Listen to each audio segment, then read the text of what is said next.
Good morning guys. Marahil isa ka sa mga nabigyan ni Meta ng tinatawag na performance bonus. Ano nga ba itong performance bonus?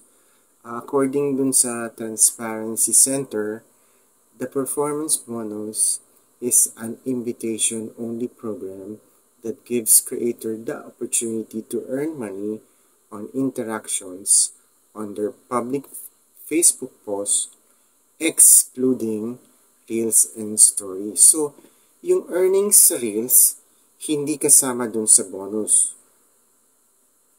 If monetize ka naman sa ads on Reel, doon papasok yung earnings sa ads on Reel mo.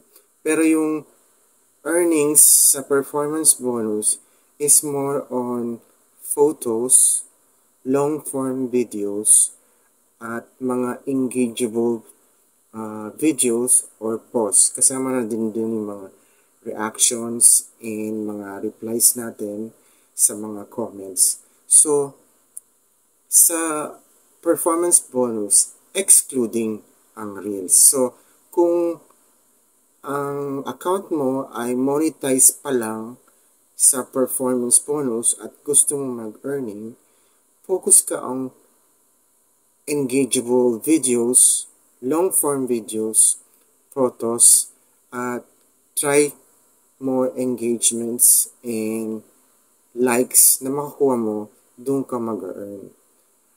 Muli po, sana may natutunan po kayo sa aking video at pakishare na rin po dun lalo na po sa mga baguhan at para po may matutunan sila. Gaya po ng sinasabi ko, iba ang may alam. Maraming salamat po at huwag niyo pong kalimutan i-follow ako, i-share yung video, and mag-subscribe sa page. Maraming salamat po.